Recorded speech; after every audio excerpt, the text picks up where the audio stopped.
Welcome back to law Shri. और आज हम देखने वाले हैं चैप्टर 11 जो कि हम डिस्कस कर रहे थे, जो कि है false evidence and offence against public justice से रिलेटेड। और इसमें आज हम देखने वाले हैं पार्ट 3, जिसमें कि हम कवर करने वाले हैं सेक्शन 201 टू 205 एंड सेक्शन 229। तो हम पहले ऑब्जेक्टिव डिस्कस कर लेते हैं कि आज हमारे ऑब्जेक्टिव्स क्या क्या रहेंगे।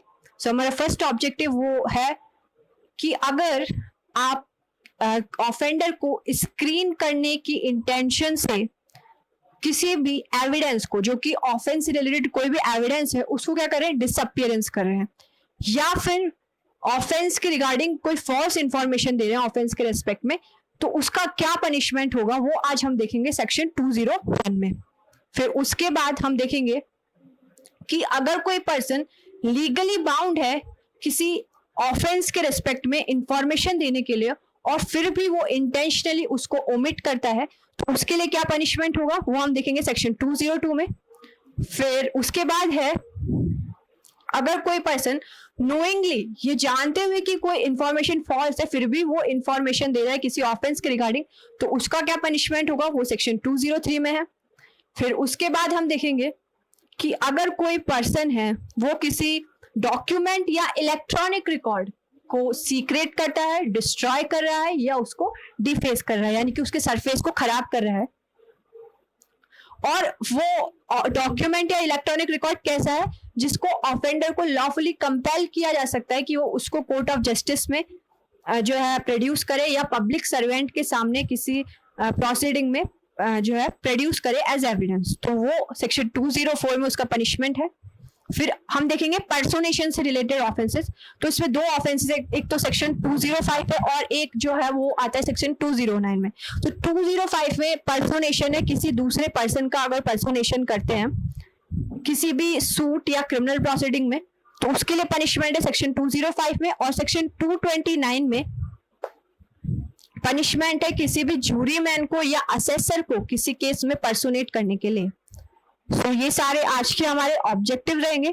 तो आज हम स्टार्ट करते हैं पहले सेक्शन 201 से। अच्छा, स्टार्ट करने से पहले मैं ये बताना चाहूंगी कि ये जो हमारा पूरा चैप्टर 11 है वो दो पार्ट्स में डिवाइडेड है। एक तो है फॉल्स एविडेंस से रिगार्डिंग जो ऑफेंस है कि उसके रेस्पेक्ट में जो ऑफेंस है फॉल्स एविडेंस के रेस्पेक्ट में, तो वो हमारे कवर हो जाते हैं सेक्शन 191 से लेकर सेक्शन 200 तक। और ये जो बात के जो सेक्शन है हमारे सेक्शन 201 से जो सेक्शन 229A तक है, वो है ऑफेंस अगेंस्ट पब्लिक जस्टिस वाली कैटेगरी के। तो इसमें जो ऑफेंस अगेंस्ट पब्लिक जस्टिस वाली कैटेगरी के जो ऑफेंसेस हैं, उसमें आज हम स्टार्ट करने जा रहे हैं सेक्शन 201। तो ये हमारा सेक्शन 201 है, जो कि है कॉजिंग डिसअपियरेंस ऑफ एविडेंस और गिविंग फॉल्स इंफॉर्मेशन। और इसका जो सेक्शन का ऑब्जेक्टिव है वो क्या है? This section is intended to cover those acts which are beyond the scope of section 193, 194 and 195। तो ये जो सेक्शन है वो इस इंटेंशन के साथ बनाया गया है कि वो सारे एक्ट्स को कवर कर लिया जाए जो कि सेक्शन 193, 194 या 195 के स्कोप से बाहर है। अब 193, 194 और 195 में हमने देखा था फैब्रिकेट करना फॉल्स एविडेंस को या फॉल्स एविडेंस देना, गिविंग फॉल्स एविडेंस के रिगार्डिंग जो पनिशमेंट्स थे 193, 194 और 195 में थे। लेकिन यहाँ पे हम देख रहे हैं कि एविडेंस को डिसअपियर करना या किसी ऑफेंस के रिगार्डिंग फॉल्स इंफॉर्मेशन देना, यानी गलत एविडेंस देना, तो इस तरह के जो सारे जो एक्ट्स हैं वो यहाँ पे कवर हो जाएं, तो वो यहाँ पे कवर हो सके, इस इंटेंशन से इस सेक्शन को बनाया गया है। अच्छा, इसमें जो बताया गया है वो दो कैटेगरी के ऑफेंसेस को इंक्लूड किया गया सेक्शन 201 में। पहला जो कैटेगरी है हमारा वो है एक तो कॉजिंग डिसअपियरेंस ऑफ एविडेंस, यानी कि किसी भी ऑफेंस से रिलेटेड कोई एविडेंस है उसको डिसअपियर करना। और एक हमारा जो सेकेंड कैटेगरी है वो है giving false information about the offence. ये जो हमारा सेकेंड कैटेगरी है वो है किसी ऑफेंस के रिगार्डिंग फॉल्स इंफॉर्मेशन देना। ये दोनों तरह के ऑफेंसेस इसमें इंक्लूडेड है। तो हम सबसे पहले इसके इंग्रेडिएंट्स डिस्कस कर लेते हैं। तो इसमें जो सबसे पहला जो इंग्रेडिएंट है ये है कि offence must have been committed. अगर देखिए ऑफेंस नहीं होगा तो एविडेंस नहीं होंगे उस ऑफेंस के रिगार्डिंग, और अगर एविडेंस नहीं होंगे तो डिसअपियरेंस किसका होगा। ठीक है, तो ऑफेंस होना बहुत जरूरी है। साथ में अगर ऑफेंस नहीं होगा तो आप उस ऑफेंस को लेकर फॉल्स इंफॉर्मेशन कैसे दोगे, तो ऑफेंस का होना तो बहुत जरूरी है। उसके बाद जो सेकंड चीज आती है कि जो पर्सन डिसअपियरेंस कर रहा है या इंफॉर्मेशन दे रहा है फॉल्स इंफॉर्मेशन, उसको नॉलेज होनी चाहिए या रीजन टू बिलीव होना चाहिए एज ए ऑफेंस के कमीशन के बारे में। उसके पास या तो नॉलेज होनी चाहिए या रीजन टू बिलीव होना चाहिए। और फिर जो थर्ड चीज जो हमारे इंग्रेडिएंट है वो ये है कि एक्ट क्या करना है अक्यूज को। तो अक्यूज को एक्ट ये करना है कि उसको डिसअपियर करना है, या तो एविडेंस को, जो भी उस ऑफेंस से रिलेटेड जो भी एविडेंस है उसको डिसअपियर करना है, और या फिर फॉल्स इंफॉर्मेशन देनी है उस ऑफेंस को लेकर। ठीक है, ये हमारा थर्ड इंग्रेडिएंट हो गया। फोर्थ जो हमारा इंग्रेडिएंट है वो बहुत इंपॉर्टेंट है, इंटेंशन, मेंस रिया। तो मेंस रिया यहाँ पे ये रहनी चाहिए कि स्क्रीन करना, यानी कि ऑफेंडर को स्क्रीन करने की, किससे, लीगल पनिशमेंट से बचाने की इंटेंशन से ये सारा काम किया जा रहा है, डिसअपियरेंस किया जा रहा है या फिर फॉल्स इंफॉर्मेशन दी जा रही है। ये जो इसका जो इंटेंशन वाला जो इंग्रेडिएंट है ये बहुत इंपॉर्टेंट है, क्योंकि ये उसको दूसरे सेक्शन से, यानी सेक्शन 201 को दूसरे सेक्शन से डिफरेंशिएट करता है या उसको अलग बनाता है, हम कह सकते हैं इस तरीके से। फिर उसके बाद हम जो है इसका एक क्वेश्चन देख लेते हैं कि इस जो सेक्शन है उसमें कहा गया कि कोई भी पर्सन अगर ऐसा डिसअपियरेंस करता है या फॉल्स इंफॉर्मेशन देता है किसी ऑफेंस के रिगार्डिंग, उसको नॉलेज है, रीजन टू बिलीव है और इस इंटेंशन से देता है कि स्क्रीन करना है ऑफेंस को, तो इसमें कौन से पर्सन इंक्लूडेड होंगे, यानी कि इसकी एम्बिट क्या है सेक्शन की, who fall with in the ambit of this section. या फिर हम ऐसे कह सकते हैं इस क्वेश्चन को, can the main offender be also convicted under section 201। क्या मेन ऑफेंडर को भी कन्विक्ट किया जा सकता है। अब इसमें मेन ऑफेंडर देखो क्या होगा, मान लो ये है मिस्टर एक्स है, उन्होंने तो क्या किया, ऑफेंस किया मर्डर का ऑफेंस किया, और मिस्टर वाई ने क्या किया, इस मिस्टर एक्स को ऑफ लीगल पनिशमेंट से स्क्रीन करने के लिए उसका डिसअपियरेंस कर दिया। किसका डिसअपियरेंस कर दिया, एविडेंस का डिसअपियरेंस कर दिया। जो भी मर्डर से रिलेटेड जो भी एविडेंस थे उनको डिसअपियर कर दिया। डिसअपियर करवाने में हेल्प की मिस्टर एक्स की। तो मिस्टर वाई तो हो गए सेकेंडरी ऑफेंडर और मिस्टर जो एक्स है वो मेन ऑफेंडर हो गए। तो मेन ऑफेंडर को भी इसमें इंक्लूड किया जा सकता है, क्योंकि उन्होंने ही तो बेसिकली ये ऑफेंस कमिट किया है, और जब तक वो ऑफेंस कमिट नहीं करेंगे तो मिस्टर वाई किस चीज को स्क्रीन करेंगे। तो मिस्टर वाई हो गए सेकेंडरी ऑफेंडर और ये हो गए मिस्टर एक्स हमारे मेन ऑफेंडर। तो क्या मेन ऑफेंडर, यानी मेन ऑफेंडर अगर ऑफेंस को कमिट करके और उसके बारे में जो एविडेंस है उसको डिसअपियर करता है या फिर उस ऑफेंस के रिगार्डिंग फॉल्स इंफॉर्मेशन देता है, तो क्या उसको भी इसमें, मिस्टर एक्स को भी इसमें पनिशमेंट मिलेगा या नहीं। तो ये कवर है, हमारे एक केस है Kalavati versus state of Himachal Pradesh 1953 supreme court. तो इसमें बताया गया है कि मेन ऑफेंडर को भी इंक्लूडेड किया जा सकता है। तो ये देख लेते हैं हम क्या लिखा हुआ है, not restricted to the person who screens the actual offender. तो ये कह रहा है कि जो पर्सन एक्चुअल ऑफेंडर को स्क्रीन कर रहा है सिर्फ उन तक ये इंक्लूडेड नहीं है, इसमें मेन ऑफेंडर पे भी एप्लीकेबल हो सकता है ये, यानी मेन ऑफेंडर पे भी ये अप्लाई हो सकता है, यानी कि मिस्टर एक्स पे भी अप्लाई हो सकता है। ये जरूरी नहीं है कि मिस्टर वाई तक ही रेस्ट्रिक्टेड हो। Though the court will not convict a person both for the main offence under the section 201 as a matter of practice, लेकिन प्रैक्टिकली क्या होता है कि ऐसा नहीं हो सकता कि मिस्टर एक्स को मेन ऑफेंस के लिए भी कन्विक्ट कर दिया जाए और सेक्शन 201 के अंडर भी कन्विक्ट कर दिया जाए, क्योंकि ये जो डिसअपियरेंस करेंगे ना एविडेंस का, वो एक सीरीज ऑफ ऑफेंस की जो सीरीज ऑफ एक्ट, तो उसमें ही इंक्लूडेड होगा जो कि एविडेंस एक्ट का पार्ट बनता है। तो उसमें ही इंक्लूडेड है, तो इनको दोनों के लिए जो है पनिशमेंट नहीं मिलेगी practically. But if it does not become clear that the accused committed the main offense, then he can be convicted under section 201. लेकिन अगर क्लियर नहीं हो पाता है कि मिस्टर एक्स ने ही ऑफेंस किया है, यानी कि इतने हमारे पास एविडेंस अवेलेबल नहीं है कि ये प्रूफ कर सके बियॉन्ड द रीजनेबल डाउट कि मिस्टर एक्स ने ही ऑफेंस किया है, मेन ऑफेंस किया है, तो फिर क्या हो सकता है. लेकिन ये पता है कि उन्होंने डिसअपियरेंस किया, यानी किसी ने देख लिया होगा उनको कि वो जो ऑफेंस से रिलेटेड जो भी मतलब टूल्स यूज हुए हैं या फिर जो भी आर्म्स यूज हुए हैं, कोई नाइफ यूज हुआ है, तो उसको वो क्या कर रहे थे, छुपा रहे थे. उस वक्त उनको किसी ने देख लिया डिसअपियर करते हुए एविडेंस को, तो उसके तो विटनेस है, आई विटनेस, लेकिन उन्होंने मर्डर किया है, इसका कोई विटनेस नहीं है या इसका कोई एविडेंस नहीं है. तो फिर सेक्शन 201 यानी डिसअपियरेंस के लिए या giving false information regarding the offence के अंडर उनको भी कन्विक्ट किया जा, मिस्टर एक्स को भी, ऑफेंडर को भी, मेन ऑफेंडर को भी कन्विक्ट किया जा सकता है.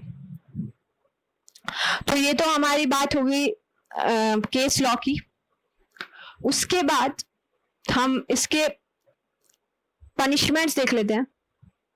तो इसमें जो पनिशमेंट है वो किस तरीके से देख रहे हैं, जिस तरीके से जो मेन ऑफेंस है वो कितना सीरियस है उसके ही रेस्पेक्ट में पनिशमेंट दिया हुआ है. जैसे कि अगर जो मेन ऑफेंस है, यानी कि जिसको मिस्टर वाई, जिसके रिगार्डिंग एविडेंस को डिसअपियर कर रहे थे मिस्टर एक्स को बचाने के लिए, वो ऑफेंस अगर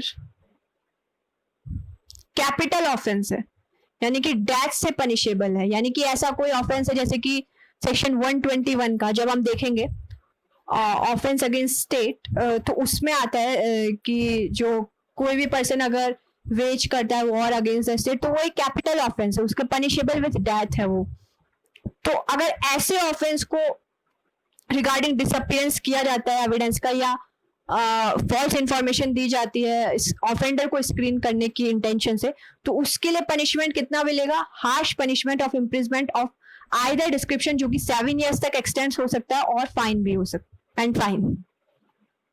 और अगर वो मेन ऑफेंस जो है वो एलआई से पनिशेबल है या इम्प्रिजमेंट जो कि 10 years तक एक्सटेंड हो सकता है उससे पनिशेबल है, तो 10 years के इम्प्रिजमेंट तक पनिशेबल है, तो इम्प्रिजमेंट मिलेगा आइदर डिस्क्रिप्शन का 3 years तक जो एक्सटेंड कर सकता है, एंड फाइन. और अगर मेन ऑफेंस 10 years से लेस इम्प्रिजमेंट से पनिशेबल है, तो फिर मिस्टर वाई को कितना पनिशमेंट मिलेगा, imprisonment of description provided for that offence. यानी डिस्क्रिप्शन यानी रिगरस इम्प्रिजमेंट होगा या सिंपल इम्प्रिजमेंट होगा, वो किस पे डिपेंड करेगा कि उस मेन ऑफेंस के लिए रिगरस इम्प्रिजमेंट होगा तो मिस्टर वाई को भी रिगरस इम्प्रिजमेंट मिलेगा. अगर मेन ऑफेंस के लिए सिंपल इम्प्रिजमेंट है तो मिस्टर वाई को भी सिंपल इम्प्रिजमेंट मिलेगा. और टर्म कितना होगा, ये 1/4 of the longest term of imprisonment provided for that offence. 1/4 कर देंगे, जो भी उस मेन ऑफेंस के लॉन्गेस्ट टर्म इम्प्रिजमेंट है उसका 1/4 कर देंगे, और फाइन और बोथ. तो ये तो हमारी हो गई सेक्शन 201 की जो है जो भी पनिशमेंट है और जो भी केस लॉज है उसके रिगार्डिंग. फिर अब हम आगे देख लेते हैं सेक्शन 202 से. यहां तक हमारे सेक्शन 201 तक कंप्लीट हो गया है. अब हम सेक्शन 202 देख लेते हैं. 202 में हमारे intentional omission to give information, यानी कि कोई पर्सन अगर इंटेंशनली ओमिट कर रहा है किसी इंफॉर्मेशन को देने से, तो उसके रिगार्डिंग क्या पनिशमेंट होगा. ऑब्जेक्ट क्या है इस सेक्शन का, to punish the act which causes a failure to give information regarding the commission of an offence. वो ये कि कोई एक्ट है जो कि ओमिट करवा रहा है इंफॉर्मेशन को देने से, तो उस एक्ट को पनिशेबल बनाना या इस सेक्शन का ऑब्जेक्ट है. तो इसके मेन इंग्रेडिएंट्स देख लेते हैं हम कि क्या क्या इसके मेन इंग्रेडिएंट्स होंगे. तो जो फर्स्ट इंग्रेडिएंट होगा वो होगा there should be the knowledge और reason to believe that the offense has been committed. जो पर्सन ये offense को commit कर रहा है तो उसके पास या तो knowledge हो या reason to believe हो कि जो ऑफेंस है वो कमिट हो चुका है। ऑफेंस तो होना जरूरी है ही पहले, फिर उसके बाद नॉलेज और रीजन टू बिलीव होना चाहिए उसको लेकर। उसके बाद ये है इंटेंशनली वो पर्सन क्या करे, ओमिट करे to give information regarding that offence. यानी नॉलेज है, रीजन टू बिलीव है, फिर भी वो क्या करे, इंटेंशनली ओमिट कर रहा है उसके लिए इंफॉर्मेशन देने से। और फिर जो थर्ड है, पर्सन जो है लीगली बाउंड है, the person is legally bound to give information, still he omits. Legally bound है। अब ये लीगली बाउंड जो है वो हमारे सेक्शन 43 आईपीसी में डिफाइन है, जिसको अभी हम नेक्स्ट स्लाइड में देखेंगे कि कैसे डिफाइंड है। तो ये जो लीगली बाउंड वाला जो इंग्रेडिएंट है ये बहुत इंपॉर्टेंट इंग्रेडिएंट है। आगे देखते हैं हम।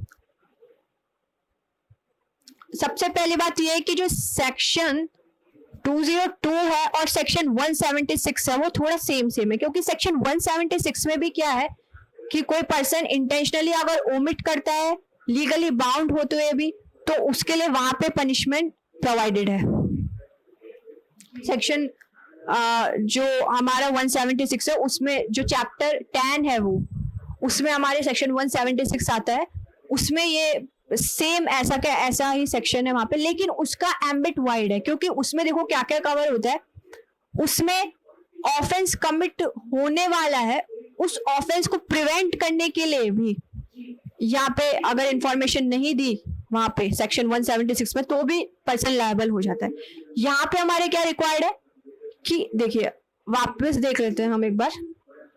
यहाँ पे हमारे क्या रिक्वायर है, ऑफेंस हैज बीन कमिटेड और उसकी नॉलेज है, यानी ऑफेंस कमिट हुआ है उसके बाद से स्टार्ट हो रहा है। जबकि वहां पे क्या है, ऑफेंस अगर होने वाला है कमिट, तो उसके प्रिवेंट करने को लेकर भी अगर इंफॉर्मेशन नहीं दी जा रही है तो वो वहां पे कवर है। फिर ऑफेंस कमिट हो गया है तो उसके रिगार्डिंग इंफॉर्मेशन नहीं दी है, वो भी कवर है। और साथ में वहां पे किसी ऑफेंडर जो है, ऑफेंडर को पकड़ने के लिए यानी एप्रीहेंड करने के लिए भी अगर इंफॉर्मेशन नहीं दी जा रही है, उसके रिगार्डिंग भी अगर इंफॉर्मेशन नहीं दी जा रही है, तो भी वहां पे कवर है सेक्शन 176 में। तो वो जो है स्कोप उसका वाइड है, और ये जो स्कोप है इसका सिर्फ ऑफेंस के कमीशन होने के बाद से स्टार्ट होता है।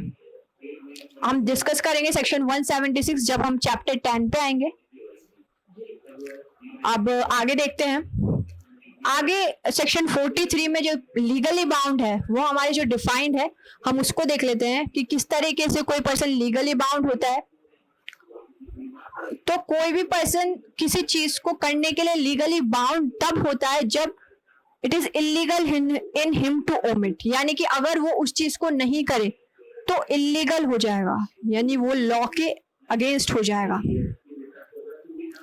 तो अगर कोई चीज है, अगर कोई पुलिस ऑफिसर है वो अपनी ड्यूटी सही से नहीं कर रहा है, या फिर कोई भी पर्सन है वो अपनी ड्यूटी सही से नहीं कर रहा है, ओमिशन कर रहा है, और उस चीज के वो चीज अगर इलीगल है, वो ओमिशन अगर इलीगल है, तो वो यहाँ पे लीगली बाउंड होगा उस चीज को करने के लिए। अब इलीगल समझना बहुत जरूरी है यहाँ पे, क्योंकि वर्ड आया व्हाट इज इलीगल। तो इलीगल का क्या मतलब है, हर वो चीज इलीगल होती है, it is applicable to everything which is an offence, यानी कि हर एक ऑफेंस इलीगल की कैटेगरी में आता है। हर वो चीज जो लॉ ने प्रोहिबिट कर रखी है, साफ साफ मना कर रखा है, वो इलीगल की कैटेगरी में आता है। और कोई चीज है जिसके लिए सिविल एक्शन के ग्राउंड बन रहे हैं, तो वो भी इलीगल की कैटेगरी में आता है। तो ये हमारा हो गया कि कोई भी पर्सन किसी चीज को अगर ओमिट कर रहा है, अब यहाँ पे क्या कर रहा है, इंफॉर्मेशन देने को ओमिट कर रहा है। और अगर इंफॉर्मेशन देने को अगर आप ओमिट करते हो तो वो क्या हो गया, एक ऑफेंस हो गया। और ऑफेंस हो गया, क्यों हो गया ऑफेंस, क्योंकि it is illegal in him to omit, और वो क्योंकि वो उस चीज को करने के लिए क्या था, लीगली बाउंड था, लीगली बाउंड था। तो ये हमारा सेक्शन 43 हो गया। इसके बाद हम जब जनरल एक्सप्लेनेशन पे आएंगे तो हम जनरल एक्सप्लेनेशन को एग्जाम्पल के थ्रू समझेंगे। तो मैं इस चैप्टर के कंप्लीट होने के बाद, चैप्टर जो हमारे 11 है उसे कंप्लीट होने के बाद स्टार्टिंग से आईपीसी को डिफरेंट वे में स्टार्ट करूंगी, अलग तरीके से स्टार्टिंग से स्टार्ट करूंगी। तो उसमें हम सब देख लेंगे एग्जाम्पल्स के थ्रू। अब हम यहाँ पे देखते हैं कैन ऑफेंडर में also be made guilty under section 202। अब यहाँ पे बोल रहा है कि कोई पर्सन अगर ऑफेंस कमिट हो गया है और उसके रिगार्डिंग उसको नॉलेज है, रीजन टू बिलीव है, फिर भी वो क्या कर रहा है, इंटेंशनली ओमिट कर रहा है। ठीक है, यहाँ पे ये इंग्रेडिएंट्स रिक्वायर्ड थे और वो लीगली बाउंड है उस चीज को करने के लिए। तो क्या ऑफेंडर भी इसमें इंक्लूडेड होगा? तो यहाँ पे ऑफेंडर इंक्लूड नहीं होगा, क्योंकि ऑफेंडर को एक्सक्लूड इसलिए किया गया है because if offender have been included it would have led to self incrimination which is prohibited under article 20 clause 3 of constitution of India. तो ऐसा कोई भी स्टेटमेंट जो कि सेल्फ इंक्रिमिनेटरी हो उसको देने के लिए आप किसी पर्सन को बाउंड नहीं कर सकते। ये article 20 clause 3 of Indian constitution में प्रोवाइडेड है हमारे। तो इसलिए यहाँ पे ऑफेंडर को आप बाउंड नहीं कर सकते इस तरीके से कि वो जो है आपको आके इंफॉर्मेशन दे खुद, मतलब आप उसको बाउंड नहीं कर सकते। खुद आके कोई गिल्टी उसको फील हो या खुद आके वो कन्फेस करे तो अलग बात है। उसके बाद जिसे हम प्लीड गिल्टी कहते हैं, अगर वो गिल्टी खुद प्लीड करे तो अलग बात है, लेकिन यहाँ पे हम नहीं कह सकते। फिर हम पनिशमेंट देखते हैं। इम्प्रिजमेंट ऑफ आइदर डिस्क्रिप्शन विच में एक्सटेंड टू 6 months और फाइन और बोथ। तो इम्प्रिजमेंट ऑफ आइदर डिस्क्रिप्शन मिलेगा यहाँ पे किसी भी, यानी रिग्रेस और सिंपल इम्प्रिजमेंट कुछ भी हो सकता है जो कि 6 months तक एक्सटेंड करेगा, या फाइन या बोथ। तो ये तो हमारी कंप्लीट हो गई कहानी हमारी सेक्शन 202 की। अब हम आगे बढ़ते हैं सेक्शन 203 पर। सेक्शन 203 जो है हमारा वो है गिविंग फॉल्स इंफॉर्मेशन नोइंगली।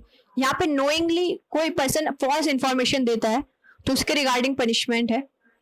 इस सेक्शन का जो ऑब्जेक्ट है वो क्या है, to punish a person who knowingly gives false information with respect to offence. ठीक है, उसके बाद हम इसके इंग्रेडिएंट्स देख लेते हैं। तो इसका जो फर्स्ट इंग्रेडिएंट है वो ये है कि जो पर्सन है उसके पास नॉलेज है या रीजन टू बिलीव है कि कोई ऑफेंस कमिट हो गया है। नोइंग और having reason to believe that an offence has been committed. तो ये तो देखो अभी तक हमने जो भी सेक्शन पढ़े ये तो सब में ही इंग्रेडिएंट आ रहा है। मेन जो सेकंड इंग्रेडिएंट है वो क्या है, gives information respecting that offence. वो उस ऑफेंस के रेस्पेक्ट में इंफॉर्मेशन देता है, ये जानते हुए भी या ये बिलीव करते हुए कि वो फॉल्स इंफॉर्मेशन है। अब हम इसको आगे देखते हैं। सो इसमें हमारे एक पहला तो क्वेश्चन है कि डिफरेंस क्या है सेक्शन 201 और सेक्शन 203 में। देखिए सेक्शन 201 में भी हमने देखा था, एक बार हम उस स्लाइड को ओपन कर लेते हैं सेक्शन 201 की। तो ये हमने सेक्शन 201 में देखा था कि वहां पे भी गिविंग फॉल्स इंफॉर्मेशन के रिगार्डिंग इंक्लूड किया गया था। यहाँ पे भी बता रखा है कि अगर फॉल्स इंफॉर्मेशन दी जाती है अबाउट द ऑफेंस तो ये यहाँ पे जो है ऑफेंस की कैटेगरी में इंक्लूडेड है सेक्शन 201 में। लेकिन यहाँ पे देखिए इंटेंशन जो मैंने कहा था बहुत इंपॉर्टेंट चीज है जो इसको डिफरेंशिएट करती है अलग हर दूसरे सेक्शन से, वो ये है यहाँ पे इंफॉर्मेशन तो दी जा रही है ऑफेंस के रिगार्डिंग, फॉल्स इंफॉर्मेशन दी जा रही है, लेकिन इंटेंशन क्या है, ऑफेंडर को लीगल पनिशमेंट से बचाने के लिए, स्क्रीन करने के लिए। लेकिन हमारा जो सेक्शन है 203, हमारा जो सेक्शन 203 है उसमें ऐसा कुछ भी रिक्वायर्ड नहीं है। उसमें सिर्फ क्या कर रहे हैं, किसी पर्सन को नॉलेज है या रीजन टू बिलीव है कि कोई ऑफेंस जो है वो कमिट हो गया है, फिर भी वो क्या कर रहे हैं, नोइंगली या उसको बिलीफ है कि वो इंफॉर्मेशन फॉल्स है, फिर भी वो इंफॉर्मेशन को क्या कर रहा है, दे रहा है। तो ये यहाँ पे कवर है, यहाँ पे कोई इंटेंशन वगैरह कुछ भी रिक्वायर्ड नहीं है। तो यही provided section 203 only requires giving of false information, किसी ऑफेंस के रिगार्डिंग फॉल्स इंफॉर्मेशन देने की जरूरत है बस।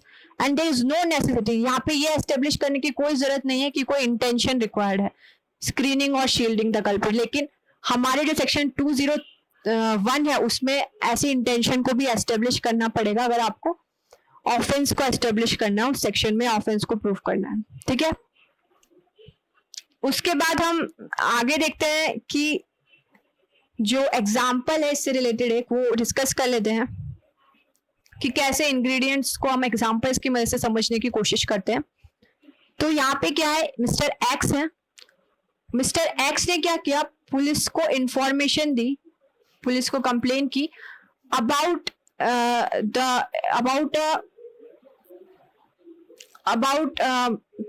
Theft in his house. उन्होंने बताया कि कुछ मनी अराउंड 5 लाख रुपीस और फर्नीचर जो है वो स्टील हो गया है उनके हाउस से। Mr. X complaint is made by Mr. X in police station that some money around rupees 5 lakh and furniture had been stolen. Although only furniture was stolen, then तो यहाँ पे सिर्फ क्या हुआ था, फर्नीचर स्टोल हुआ था, कोई मनी स्टील ही नहीं हुई थी, सिर्फ फर्नीचर स्टील हुआ था। He has given false information related to rupees 5 lakh, लेकिन उन्होंने क्या करा, 5 लाख को देकर 5 लाख रुपीज को लेकर इंफॉर्मेशन दी है और वो इंफॉर्मेशन फॉल्स है। तो यहाँ पे वो क्या कर रहे हैं, ऑफेंस के रिगार्डिंग एक पार्ट के रिगार्डिंग तो सही, यानी फर्नीचर के रिगार्डिंग तो सही इंफॉर्मेशन दे रहे हैं, लेकिन 5 लाख रुपीस को लेकर वो गलत इंफॉर्मेशन दे रहे हैं। तो क्या वो हमारे सारे इंग्रेडिएंट्स फुलफिल कर रहे हैं, तो वो हम देख लेते हैं। मिस्टर एक्स को नॉलेज है, क्योंकि वो खुद विक्टिम है इस ऑफेंस के, तो उनको नॉलेज है, रीजन टू बिलीव तो हुई है ही कि ऑफेंस कमिट हुआ है। दूसरी चीज ये है कि वो इंफॉर्मेशन देते हैं रिस्पेक्टिंग दैट ऑफेंस नोइंग और believing it to be false, और वो खुद कंप्लेन कर रहे हैं, खुद आके इंफॉर्मेशन दे रहे हैं, तो उनको पता तो होगा, ये तो पक्की बात है कि उनको मिस्टर एक्स को ये नॉलेज तो होगी या ये बिलीव तो होगा कि मैं गलत झूठ बोल रहा हूँ। तो क्या मिस्टर एक्स को भी चार्ज किया जा सकता है? ही कैन बी चार्ज, क्योंकि वो हमारे जो इंग्रेडिएंट्स है वो सारे फुलफिल कर रहे हैं यहाँ पे। तो यहाँ पे मिस्टर एक्स को भी चार्ज किया सकता है, ऑल्दो वो खुद विक्टिम है ऑफेंस के, फिर भी, क्योंकि यहाँ पे हमें क्या चाहिए, इंटेंशन रिक्वायर नहीं है, यहाँ पे इंटेंशन प्रूफ करने की हमें जरूरत ही नहीं है, सिर्फ हमें कुछ ही इंग्रेडिएंट्स प्रूफ करें कि इंफॉर्मेशन दी है और किसी ऑफेंस के रिलेटेड जो कि गलत है, जिसमें आप बिलीव करते हो कि गलत है, जिसको आप जानते हो कि गलत है, सिर्फ इतना रिक्वायर है, कोई इंटेंशन प्रूव नहीं करनी। इसलिए ये सारे इंग्रेडिएंट्स को फुलफिल कर रहे हैं मिस्टर एक्स। तो ये हमारी सेक्शन 203 ये कहानी कंप्लीट हो गई। इसका हम पनिशमेंट देख लेते हैं।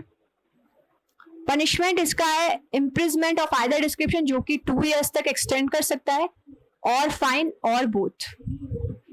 ठीक है, उसके बाद हम आगे देखते हैं हमारे सेक्शन 204 को।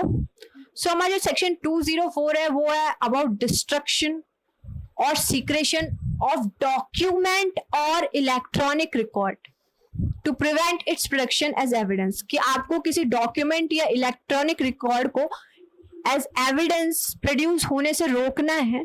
तो आप क्या कर रहे हो, उस डॉक्यूमेंट या इलेक्ट्रॉनिक रिकॉर्ड को डिस्ट्रक्ट कर रहे हो या फिर उसका सीक्रेशन कर रहे हो, यानी उसको छुपा रहे हो या उसको नष्ट कर रहे हो। तो हमारा इस जो सेक्शन है 204 का, उसका ऑब्जेक्टिव क्या है? This section specifically deals with evidence which are in the form of document और इलेक्ट्रॉनिक रिकॉर्ड। तो ये जो सेक्शन है वो स्पेसिफिकली उन एविडेंस से डील करता है जो कि डॉक्यूमेंट की फॉर्म में हो या इलेक्ट्रॉनिक रिकॉर्ड की फॉर्म में हो। इसके हम इंग्रेडिएंट्स देख लेते हैं। इंग्रेडिएंट्स में सबसे पहले हम देखते हैं कि एक्ट क्या होना चाहिए। एक्ट ऑफ सीक्रेटिंग, छुपाने का, या फिर डिस्ट्रॉइंग, डिस्ट्रॉय कैसे कर रहे हैं? बाय ब्लॉटिंग और डिफेसिंग। अब ब्लॉटिंग करके या तो डिस्ट्रॉय करो या डिफेस करके। ब्लॉटिंग कैसे कर रहे हो कि मतलब उसके ऊपर कुछ स्पॉट लगा दिया, उसके ऊपर कुछ धब्बा लगा दिया इस तरीके से, या डिफेस मतलब उसके सरफेस को खराब कर दिया, इस तरीके से आप उसको डिस्ट्रॉय कर रहे हो। या फिर ऑब्लिटरेट कर रहे हो, ऑब्लिटरेट कर रहे हो मतलब इरेज कर रहे हो डॉक्यूमेंट या इलेक्ट्रॉनिक रिकॉर्ड को, या फिर उसको इलिजिबल बना रहे हो। इलिजिबल बना रहे हो मतलब कि उसको अनरीडेबल फॉर्म में बना रहे हो, यानी उसको पढ़ने के लायक ही नहीं छोड़ रहे कि उसको पढ़ा जा सके। तो ये सारे एक्ट में से कोई भी एक्ट जो है वो इसका इंग्रेडिएंट है। और ये जो सीक्रेशन कर रहे हो या डिस्ट्रॉय कर रहे हो, ऑब्लिटरेट कर रहे हो या रेंडर कर रहे हो, वो किसी पार्ट के साथ करे हो डॉक्यूमेंट के, या पूरे डॉक्यूमेंट या इलेक्ट्रॉनिक रिकॉर्ड के साथ करे, वो हम देख लेते हैं। तो ये किसी पार्ट के साथ भी हो सकता है उस डॉक्यूमेंट या इलेक्ट्रॉनिक रिकॉर्ड के पूरे डॉक्यूमेंट या इलेक्ट्रॉनिक रिकॉर्ड के साथ भी हो सकता है, तो यहाँ पे कवर होगा। ठीक है, अब ये जो डॉक्यूमेंट या इलेक्ट्रॉनिक रिकॉर्ड है जिसको डिस्ट्रॉय किया जा रहा है, सीक्रेट किया जा रहा है, वो कैसा है? Is such that the person may be compelled to produce it in any suit और क्रिमिनल प्रोसीडिंग। वो इस तरीके से है कि जो पर्सन ये सारे काम कर रहा है, उसको ये सारे जो एक्ट कर रहा है, इस तरीके से ऑफेंस कर रहा है, उसको कंपेल किया जा सकता है कि वो किसी सूट या क्रिमिनल प्रोसीडिंग में उसको प्रोड्यूस करे। तो वो क्या कर रहा है कि जब उसको ऐसा कंपेल किया गया है तो वो क्या कर रहा है? उसको डिस्ट्रॉय कर रहा है ताकि उसको प्रोड्यूस ही ना करना पड़े उसको, या स्क्रीन कर रहा है, या सीक्रेट कर रहा है, या फिर ऑब्लिटेट कर रहा है, या उसको पढ़ने लायक ही नहीं छोड़ रहा। अब इसमें इंटेंशन क्या है? इंटेंशन यही है कि उसको प्रिवेंट कर सके एविडेंस के तौर पे प्रोड्यूस होने से, इट्स प्रोडक्शन, और या फिर उसका यूज हो सके एज एविडेंस, उसको रोकने के लिए, as evidence in any court और बिफोर अ पब्लिक सर्वेंट, वो प्रोड्यूस ना हो पाए या फिर यूज ना हो पाए, उसको प्रिवेंट करने के लिए सारा काम किया जा रहा है। तो ये हमारे एक्ट भी देख लिया हमने, इंटेंशन मेंस rea भी देख ली, और हमने यहाँ पे देख लिया कि डॉक्यूमेंट और इलेक्ट्रॉनिक रिकॉर्ड किस टाइप का। अब हमें ये देखना है कि जो डिस्ट्रक्शन है, ये जो डिस्ट्रक्शन हम कर रहे हैं, सीक्रेशन कर रहे हैं, ये किस टाइम पे होना चाहिए। यानी कि यहाँ पे ये जो कंपेल किया जा रहा है पर्सन, उसको कंपेल करने से पहले हो सकता है, कंपेल करने के बाद भी हो सकता है, दोनों तरह से इंक्लूड होगा या नहीं, ये हम देख लेते हैं। तो ये बेयर एक्ट में प्रोवाइडेड भी है। When destruction is to be carried out, destruction कब होना चाहिए? तो डिस्ट्रक्शन में be carried out before the person who may be compelled is someone. यानी कि उसको कंपेल कैसे करेंगे उस पर्सन को? या तो उसको सम्मन करेंगे या उसको रिक्विजिशन रिक्वायर करेंगे कि वो उसको प्रोड्यूस करे। तो जब उसको रिक्वायर किया जा रहा है या उसको सम्मन किया जा रहा है उस पर्सन को, जिसकी हमने बात की थी यहाँ पे पीछे इंग्रेडिएंट्स में, कि ये पर्सन जिसकी हम बात कर रहे थे, जिसको कंपेल किया जा सकता है, इस पर्सन की, तो उस पर्सन को जब सम्मन भेज दिया गया है या रिक्विजिशन सेंड कर दी गई है, उससे पहले भी डिस्ट्रक्ट या सीक्रेट कर सकते हैं और उसके बाद भी कर सकते हैं। उसके बाद हम सीक्रेशन से रिलेटेड भी देखेंगे, लेकिन उससे पहले हम एक क्वेश्चन देखते हैं कि क्या पुलिस ऑफिसर को भी गिल्टी हेल्ड किया जा सकता है अंडर सेक्शन 204? अगर पुलिस ऑफिसर ऐसा कोई काम करता है या डिस्ट्रक्शन करता है या सीक्रेट करता है, तो क्या उसको भी गिल्टी हेल्ड किया जा सकता है इस सेक्शन में? तो ये हमारे एक केस लॉ से रिलेटेड है। तो ये जो केस लॉ है वो है सुब्रमण्य गणपति 1881 का मद्रास हाई कोर्ट का जजमेंट है ये। इसमें पुलिस ऑफिसर को गिल्टी हेल्ड किया गया। इसमें क्या था कि जो पुलिस ऑफिसर था, तो उन्होंने क्या किया, पहले तो एफआईआर जो है वो लॉन्च कर ली अबाउट डकॉइटी होती है, उसके रिगार्डिंग उनको इन्फॉर्मेशन दी गई, तो उन्होंने जो एफआईआर को जो है लॉन्च कर लिया। फिर उसके बाद सब्सिक्वेंटली उन्होंने क्या किया, उसको डिस्ट्रॉय कर दिया, उस एफआईआर को डिस्ट्रॉय कर दिया। और वो एफआईआर एक डॉक्यूमेंट था, उसको डिस्ट्रॉय कर दिया और उसकी जगह एक नई फॉल्स एफआईआर जो है वो फ्रेम कर ली। तो ये जो उन्होंने डिस्ट्रॉय किया, इसके लिए उन्हें यहाँ पे हेल्प किया गया। उसके बाद हम ये देखेंगे कि डॉक्यूमेंट के सीक्रेशन की भी यहाँ पे एक बात की गई है कि डॉक्यूमेंट को अगर सीक्रेट किया जाए, इलेक्ट्रॉनिक रिकॉर्ड को अगर सीक्रेट किया जाए, तो सीक्रेशन कब कंप्लीट होता है? ये सीक्रेटिंग वाला जो एक्ट है वो कब कंप्लीट होता है? ये छुपाने वाले एक्ट तब कंप्लीट होगा जब उसकी नॉलेज दूसरों से बचाई जाए, यानी कि वो चीज किस तरीके से एविडेंस के तौर पे इम्पोर्टेंट है या किस तरीके से वो यूज की जा सकती है एविडेंस को, आपने उसके अंदर जो लिखा है उसकी नॉलेज कोई दूसरे से छुपा लिया, तब ये कंप्लीट हो जाती है सीक्रेशन। इसमें कुछ एक्स्ट्रा आपको करने की जरूरत नहीं होती कि आप उसको उस जो डॉक्यूमेंट है इलेक्ट्रॉनिक रिकॉर्ड के साथ कुछ डिस्ट्रक्शन या कुछ ऐसा करने की जरूरत नहीं होती, सिंपली आपको नॉलेज को प्रिवेंट करना होता है बस। उसके बाद हम पनिशमेंट देख लेते हैं। हमारे जो सेक्शन 204 है उसके रिगार्डिंग जो पनिशमेंट है वो हम देख लेते हैं। तो जो हमारे पनिशमेंट है वो ये है इम्प्रिजमेंट हो सकता है आइदर डिस्क्रिप्शन का जो कि 2 years तक एक्सटेंड कर सकता है, और फाइन और बोथ। उसके बाद हम आगे सेक्शन 205 देखते हैं। सेक्शन 205 है false personation for purpose of act or proceeding in any suit or prosecution. तो ये जो पर्सोनेशन वाला जो ऑफेंस है वो 2 हमारे सेक्शन में कवर्ड है। एक तो हमारे सेक्शन 205 में कवर्ड है, इस चैप्टर की मैं बात करूं तो, और एक हमारे सेक्शन 229 में भी ये कवर्ड है। तो हम दोनों को एक साथ पढ़ेंगे। तो यहाँ पे 205 में क्या हो रहा है, किसी दूसरे पर्सन को आप क्या कर रहे हो, पर्सोनेट कर रहे हो, और उस पर्सन को पर्सोनेट करके क्या आप कर रहे हो, आप किसी सूट या प्रोसिक्यूशन में एक्ट कर रहे हो, या किसी सूट या प्रोसिक्यूशन में प्रोसीड कर रहे हो, यानी उसको आगे बढ़ा रहे हो। और सेक्शन 229 में जो ऑफेंस है वो है किसी जूरर या असेसर का पर्सोनेट करना किसी केस में, तो वो यहाँ पे कवर्ड है। तो पहले हम सेक्शन 205 और 229 है उसका ऑब्जेक्ट देख लेते हैं। इन दोनों ही सेक्शन का, this 2 section make personating another person an offence. किसी दूसरे पर्सन को अगर पर्सोनेट किया जाए तो उसको ऑफेंस बना रहे हैं दोनों सेक्शन, ये इनकी हेडिंग से क्लियर है। व्हेन डन एज कॉन्सिक्वेंस और इन फर्दरेंस ऑफ अ क्रिमिनल और सिविल प्रोसीडिंग, यानी क्रिमिनल और सिविल प्रोसीडिंग दोनों कवर है यहाँ पे, क्योंकि यहाँ पे सूट लिखा है तो सिविल प्रोसीडिंग भी आ गई, क्रिमिनल प्रोसीडिंग भी आ गई। अब ऐसा क्यों कर रहे हो, या तो आप सिविल प्रोसीडिंग हो चुकी है, क्रिमिनल प्रोसीडिंग हो चुकी है, तो उसके कॉन्सिक्वेंस में कर रहे हो, या उसके फर्दरेंस यानी उसके बाद कर रहे हो। अब हम इसके इंग्रेडिएंट्स देख लेते हैं सेक्शन 205 के। तो इंग्रेडिएंट्स जो है, सबसे पहला तो क्या करना है एक्ट, वो ये करना है कि किसी दूसरे पर्सन को इम्पर्सोनेट करना है। किसी दूसरे पर्सन को क्या करना है, फॉल्सली पर्सोनेट करना है।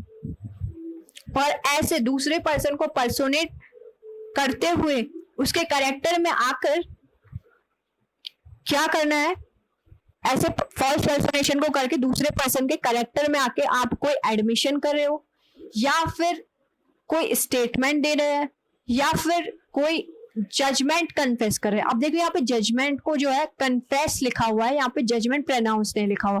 प्रोनाउंस कौन करता है, जजमेंट, प्रोनाउंस जजमेंट जज करता है। तो यहाँ पे जजमेंट को कन्फेस कर रहा है, यानी कि कोई कन्फेशन कर रहा है, एडमिशन कर रहा है, स्टेटमेंट कर रहा है, या कोई कन्फेशन कर रहा है।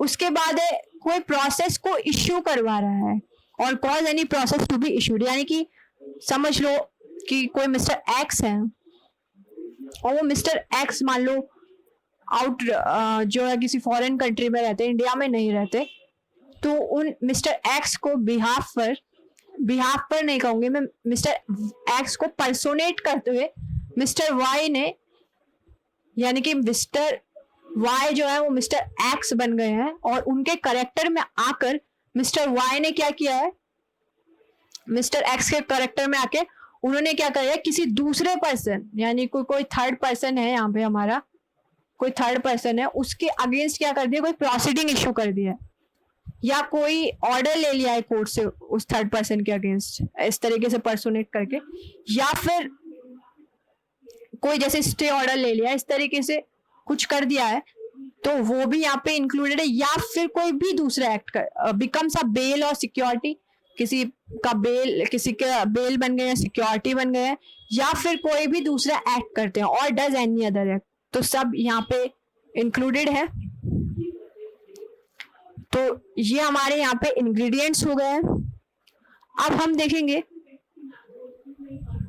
कि पनिशमेंट क्या है सेक्शन 205 के लिए। तो पनिशमेंट यहाँ पे क्या होगा, इम्प्रिजमेंट होगा आइदर डिस्क्रिप्शन का ऐसे टर्म के लिए जो 3 years तक एक्सटेंड कर सकता है, इम्प्रिजमेंट आइदर डिस्क्रिप्शन जो कि 3 years तक एक्सटेंड कर सकता है, और फाइन और बोथ।